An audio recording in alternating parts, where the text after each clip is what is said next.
शिव महापुराण का 25वां अध्याय रुद्राक्ष धारण की महिमा तथा उसके विविध भेदों का वर्णन। सूत जी बोले, हे महाप्राज्ञ, हे महामते, शिवरूप, हे शौनक ऋषि, अब मैं संक्षेप में रुद्राक्ष का महात्म्य बता रहा हूँ। सुनिए। रुद्राक्ष शिव को बहुत ही प्रिय है। इसे परम पावन समझना चाहिए। रुद्राक्ष के दर्शन से, स्पर्श से तथा उस पर जप करने से वो समस्त पापों का अपहरण करने वाला माना गया है। हे मुनि, पूर्व काल में परमात्मा शिव ने समस्त लोगों का उपकार करने के लिए देवी पार्वती के सामने रुद्राक्ष की महिमा का वर्णन किया था।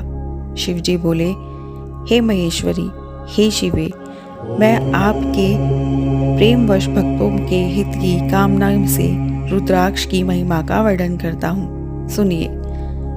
हे महेशानी, पूर्व काल की बात है। मैं उनको संयम में रखकर हजारों दिव्य वर्षों तक घोर तपस्या में लग रहा था। हे परमेश्वरी, मैं संपूर्ण लोगों का उपकार करने वाला स्वतंत्र परमेश्वर हूँ। एक दिन सहसा मेरा मन शुद्ध हो उठा। अतः उस समय मैंने लीलावश ही अपने दोनों नेत्र खोले। नेत्र खोलते ही मेरे मनोहर नेत्रपुटों से कुछ बूंदें जल की नीचे गिरी। आंसू की उन बूंदों से वहां रुद्राक्ष नामक वृक्ष पैदा हो गया। भक्तों पर अनुग्रह करने के लिए वो अश्रु बिंदु स्थावर भाव को प्राप्त हो गए। वे रुद्राक्ष मैंने विष्णु भक्तों को तथा चारों वर्णों के लोगों में बांट दिए। भूतल पर अपने प्रिय रुद्राक्ष को मैंने गौड़ देश में उत्पन्न किया। मथुरा, अयोध्या, लंका, मलयाचल, साहगिरी, काशी तथा अन्य देशों में भी उनके अंकुर उगाए। वे उत्तम रुद्राक्ष ऐसा पाप समूह का भेदन करने वाले तथा श्रुतियों के प्रेरक हैं। मेरी आज्ञा से वो रुद्राक्ष ब्राह्मण, क्षत्रिय, वैश्य तथा शूद्र जाति के भेद से इस भूतल पर प्रकट हुए। रुद्राक्षों की ही जाति के सोमाक्ष भी है। उन ब्राह्मण आदि जाति वाले रुद्राक्ष के वर्ण श्वेत, रक्त, पीत तथा कृष्ण जानने चाहिए। मनुष्य को चाहिए कि वह क्रमशः वर्ण के अनुसार अपनी जाति का ही रुद्राक्ष धारण करे।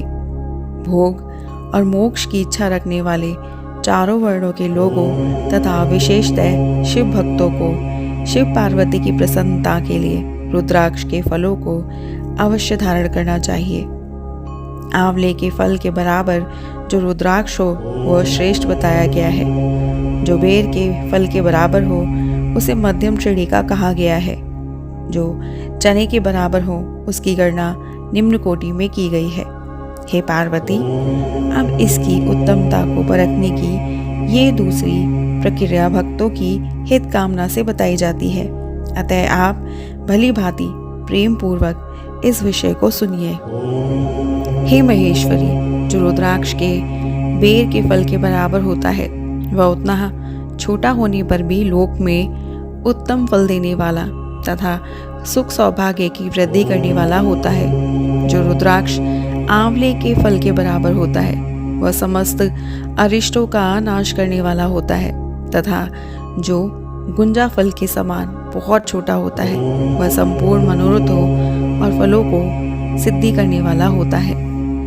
रुद्राक्ष जैसे जैसे छोटा होता है वैसे वैसे अधिक फल देने वाला होता है। एक छोटे रुद्राक्ष को विद्वानों ने एक बड़े रुद्राक्ष से 10 गुना अधिक फल देने वाला बताया है। पापों का नाश करने वाले रुद्राक्ष धारण आवश्यक बताया गया है।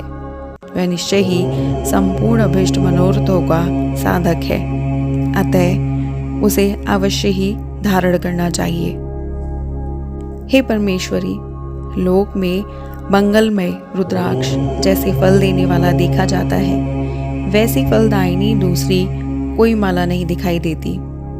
हे देवी, समान आकार प्रकार वाले चिकने, सुदृढ़, स्थूल, कंटकयुक्त, उभरे हुए छोटे छोटे दानों वाले और सुंदर रुद्राक्ष अभिलषित पदार्थों के दाता तथा सदैव भोग और मोक्ष देने वाले हैं, जिसे कीड़ों ने दूषित कर दिया हो, जो खंडित हो, फूटा हो, जिसमें उभरे हुए दाने ना हो, जो व्रणयुक्त हो तथा जो पूरा पूरा गोल ना हो।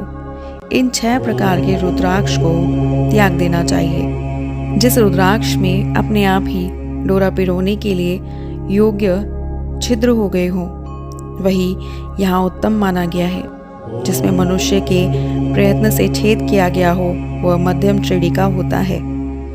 रुद्राक्ष धारण बड़े बड़े पातकों का नाश करने वाला बताया गया है। 1100 रुद्राक्ष को धारण करने वाला मनुष्य रुद्र स्वरूप ही हो जाता है। इस जगह में 1100 रुद्राक्ष धारण करके मनुष्य जिस फल को पाता है, उसका वर्णन सैकड़ों वर्षों में भी नहीं किया जा सकता। भक्तिमान पुरुष भली भांति 550 रुद्राक्ष के दानों का सुंदर मुकुट बनाए। 360 दानों को लंबे सूत्र में पिरोकर एक हार बना ले। वैसे वैसे 3 हार बनाकर भक्तिपरायण पुरुष उसका यज्ञोपवीत तैयार करे। हे महेश्वरी, शिव भक्त मनुष्य को शिखा में 3 दाहिने और बाएं दोनों कानों में क्रमशः 6-6 कंठ में 101, भुजाओं में 11-11, दोनों कोहनियों में और दोनों मणिबंधों में पुनः 11-11 यज्ञोपवीत में 3 तथा कटी प्रदेश में गुप्त रूप से 5 रुद्राक्ष धारण करना चाहिए। हे परमेश्वरी, इस संख्या के अनुसार जो व्यक्ति रुद्राक्ष धारण करता है, उसका स्वरूप भगवान शंकर के समान सभी लोगों के लिए प्रणम्य और स्तुत्य हो जाता है। इस प्रकार रुद्राक्ष से युक्त होकर मनुष्य जब आसन लगाकर ध्यान पूर्वक शिव का नाम जपने लगता है, तो उसको देखकर पाप स्वतः छोड़कर भाग जाते हैं। इस तरह मैंने 1100 रुद्राक्षों को धारण करने की विधि कह दी है। इतने रुद्राक्षों के न प्राप्त होने पर मैं दूसरे प्रकार की कल्याणकारी विधि कह रहा हूँ। शिखा में 1, सिर पर 30, गले में 50 और दोनों भुजाओं में 16-16 रुद्राक्ष धारण करना चाहिए। दोनों मणिबंधों पर 12, दोनों स्कंदों में 500 और 108 रुद्राक्ष की माला बनाकर यज्ञोपवीत के रूप में धारण करनी चाहिए। इस प्रकार दृढ़ निश्चय करने वाला जो मनुष्य 1000 रुद्राक्षों को धारण करता है, वो रुद्र स्वरूप है। समस्त देवगण जैसे शिव को नमस्कार करते हैं, वैसे ही उनको भी नमन करते हैं। शिखा में 1, मस्तक पर 40, कंठ प्रदेश में 32, वक्षस्थल पर 108, प्रत्येक कान में 1-1, भुजबंधों में 6-6 और 16-16 दोनों हाथों में। उनका दुगना अथवा हे मुनीश्वर, प्रति पूर्वक जितनी इच्छा हो उतनी रुद्राक्षों को धारण करना चाहिए। ऐसा जो करता है वह शिव भक्त सभी लोगों के लिए शिव के समान पूजनीय, वंदनीय और बार बार दर्शन के योग्य हो जाता है। सिर पर ईशान मंत्र से, कान में तत्पुरुष मंत्र से तथा गले में और हृदय में अघोर मंत्र से रुद्राक्ष धारण करना चाहिए। विद्वान पुरुष दोनों हाथों में अघोर बीज मंत्र से रुद्राक्ष धारण करे और उदर पर वामदेव मंत्र से 15 रुद्राक्षों द्वारा गुथी हुई माला धारण करे। सखोजात आदि 5 ब्रह्मा मंत्रों तथा अंग मंत्रों के द्वारा रुद्राक्ष की 3, 5 या 7 मालाएं धारण करे अथवा मूल मंत्र नमः शिवाय से ही समस्त रुद्राक्षों को धारण करे।